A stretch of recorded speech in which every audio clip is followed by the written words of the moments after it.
Hello everyone, welcome to the Pathshala. इस video में हम बात करेंगे भारत के नाभिकीय ऊर्जा संयंत्रों की। न्यूक्लियर रिएक्टर या परमाणु भट्टी एक ऐसा यंत्र है जिसके अंदर नाभिकीय श्रृंखला अभिक्रियाएं शुरू की जाती हैं और उन्हें कंट्रोल में रखते हुए आगे चलाया जाता है। और इन न्यूक्लियर रिएक्टर्स का यूज किया जाता है नाभिकीय ऊर्जा संयंत्रों में बिजली बनाने के लिए। अब हम बात करेंगे भारत में नाभिकीय संयंत्रों के बारे में। ये ऊर्जा का पांचवा सबसे बड़ा स्रोत है। भारत में 2% विद्युत उत्पादन इन्हीं नाभिकीय ऊर्जा संयंत्रों द्वारा किया जाता है। भारत में कुल 22 न्यूक्लियर रिएक्टर्स हैं जो कि भारत के 7 अलग अलग नाभिकीय ऊर्जा संयंत्रों में लगे हुए हैं। भारत 6780 मेगावाट परमाणु ऊर्जा का उत्पादन करता है। भारत के नाभिकीय ऊर्जा संयंत्रों को nuclear power corporation of India limited control करता है, जो कि भारत सरकार का एक उद्यम है और ये सन 1987 में बनाया गया था। वर्तमान में एनपीसीआईएल के सीएमडी श्री एसके शर्मा हैं। अब हम बात करेंगे भारत के नाभिकीय ऊर्जा संयंत्रों के बारे में। सबसे पहले आता है कुंदनकुलम नाभिकीय ऊर्जा संयंत्र, जो कि तमिलनाडु में स्थित है और ये भारत का सबसे अधिक क्षमता वाला नाभिकीय ऊर्जा संयंत्र है। यहाँ पर अभी 2000 मेगावाट का उत्पादन किया जाता है और आने वाले समय में 2000 मेगावाट के लिए यूनिट बनाई जा रही है। ये भारत का इकलौता नाभिकीय संयंत्र है जहां पर प्रेशराइज्ड वाटर रिएक्टर का यूज किया जाता है, ना कि बॉइलिंग हैवी वाटर रिएक्टर्स और प्रेशराइज्ड हैवी वाटर रिएक्टर्स का। जो प्रेशराइज्ड वाटर रिएक्टर्स हैं ये रूसी तकनीक पर बने हैं और इन्हें एटॉमस्ट्रॉय एक्सपोर्ट नाम की एक कंपनी सप्लाई करती है, जिसका हेडक्वार्टर मॉस्को रशिया में है। अब आता है तारापुर परमाणु ऊर्जा संयंत्र, महाराष्ट्र। ये भारत का सबसे पुराना परमाणु संयंत्र है जिसका उपयोग सन 1969 से शुरू किया गया। ये भारत का दूसरा सबसे शक्तिशाली नाभिकीय ऊर्जा संयंत्र है। यहाँ पर 160 मेगावाट क्षमता वाले 2 बॉइलिंग हैवी वाटर रिएक्टर्स हैं और 540 मेगावाट क्षमता वाले 2 प्रेशराइज्ड हैवी वाटर रिएक्टर्स हैं, जो कि कुल 1400 मेगावाट्स की क्षमता का उत्पादन करते हैं। अब आता है राजस्थान परमाणु ऊर्जा संयंत्र, जो कि राजस्थान में स्थित है। यहाँ की कुल क्षमता 1180 मेगावाट्स है, जो कि 6 प्रेशराइज्ड हैवी वाटर रिएक्टर्स से मिलती है और अभी 2 और रिएक्टर्स प्लानिंग में हैं। यहाँ के पहले रिएक्टर को दिसंबर 1973 में मान्यता दी गई थी। अब आता है कैगा परमाणु ऊर्जा संयंत्र, जो कि कर्नाटक में स्थित है। यहाँ पर 220 मेगावाट क्षमता वाले 4 प्रेशराइज्ड हैवी वाटर रिएक्टर्स हैं, जो कि कुल 880 मेगावाट्स प्रदान करते हैं और इसका संचालन सन 1999 से शुरू किया गया। इस ऊर्जा संयंत्र से जुड़ा हुआ एक बहुत ही इंपॉर्टेंट फैक्ट है। इस प्लांट के यूनिट 1 ने दिसंबर 2018 में लगातार संचालन के लिए वर्ल्ड रिकॉर्ड बनाया। इसे बिना रुके 962 दिनों तक 13 मई 2016 से 31 दिसंबर 2018 तक संचालित किया गया, जिसने यूके में स्थित हेशेम-2 परमाणु संयंत्र का पिछला रिकॉर्ड 22 दिनों से तोड़ दिया। अब आता है कल्पक्कम परमाणु ऊर्जा संयंत्र, तमिलनाडु।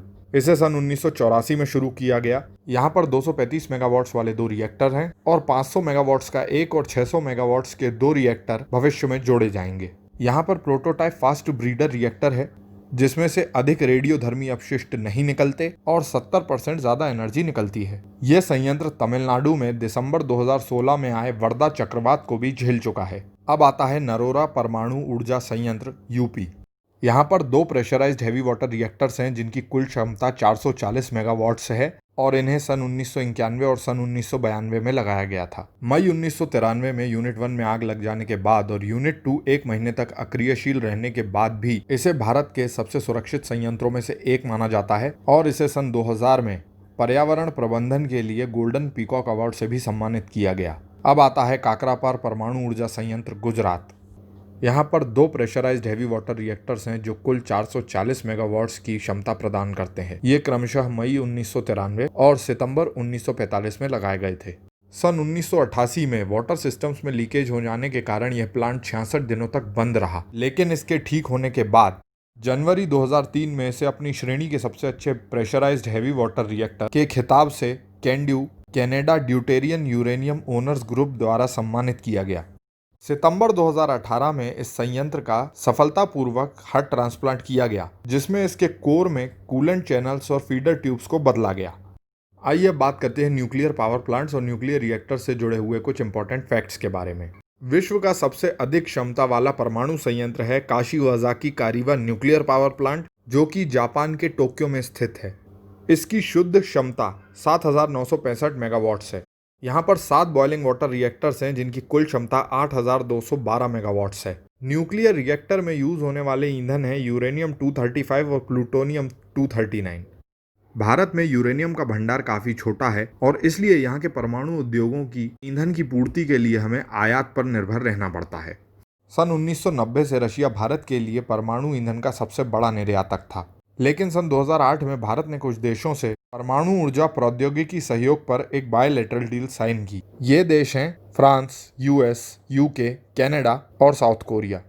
और यूरेनियम आपूर्ति अनुबंध किया रशिया, मंगोलिया, कजाकिस्तान, अर्जेंटीना और नामीबिया से। कजाकिस्तान ने लगभग 5,000 टन यूरेनियम भारत को सन 2015 से 2019 के बीच दिया। भारत ने अब थोरियम में अपना इंटरेस्ट दिखाना शुरू किया है, क्योंकि लगभग 5,08,000 टन थोरियम मोनेजाइट के रूप में रेत में उपलब्ध है, जो कि काफ़ी ज़्यादा है यूरेनियम के भंडार से, जो लगभग 92,000 टन के आसपास है। अप्सरा इंडिया ही नहीं बल्कि पूरे एशिया का सबसे पहला न्यूक्लियर रिएक्टर है, जो कि 4 अगस्त 1956 से शुरू हुआ। इंडिया में न्यूक्लियर प्रोग्राम की शुरुआत मार्च 1944 में हुई और इस तकनीक को स्थापित किया होमी जहांगीर भाभा ने। यूनाइटेड स्टेट्स ऑफ अमेरिका नाभिकीय ऊर्जा का सबसे बड़ा उत्पादक है। फ्रांस में विद्युत उत्पादन सबसे ज्यादा नाभिकीय ऊर्जा से ही किया जाता है। Nuclear power corporation of India सार्वजनिक क्षेत्र का एक उद्यम है जो कि परमाणु ऊर्जा विभाग के अंतर्गत आता है। परमाणु ऊर्जा नियामक परिषद AERB की स्थापना 15 नवंबर 1983 को भारत के राष्ट्रपति द्वारा की गई। इसका हेडक्वार्टर मुंबई, महाराष्ट्र में है। AERB देश के सभी नाभिकीय उद्यम व उद्योगों की सुरक्षा का निरीक्षण करती है। AERB परमाणु ऊर्जा अधिनियम 1962 के अंतर्गत कुछ नियम और सुरक्षा की व्यवस्थाएं करता है। परमाणु ऊर्जा विभाग के अपने खुद के कुछ रिसर्च सेंटर्स हैं जिन्हें आप लिस्ट में देख सकते हैं। आप चाहें तो इन्हें नोट करें या इसका स्क्रीनशॉट भी ले सकते हैं।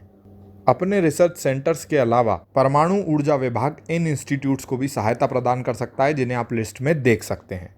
तो यहाँ पर हमने न्यूक्लियर पावर प्लांट्स और इनसे जुड़े हुए कुछ फैक्ट्स को कवर किया है। आई होप आपको ये वीडियो पसंद आएगा। अब आपसे मिलेंगे नेक्स्ट वीडियो में कुछ नई जानकारी के साथ। अगर आपको इस टॉपिक से रिलेटेड कोई भी डाउट हो या आप हमारे वीडियोस में कोई इंप्रूवमेंट देखना चाहते हो तो प्लीज़ कमेंट सेक्शन में कमेंट करके हमें ज़रूर बताइए। और इन्फॉर्मेशन और एजुकेशनल कंटेंट के लिए हमारे चैनल को सब्सक्राइब कीजिए। Thank you so much.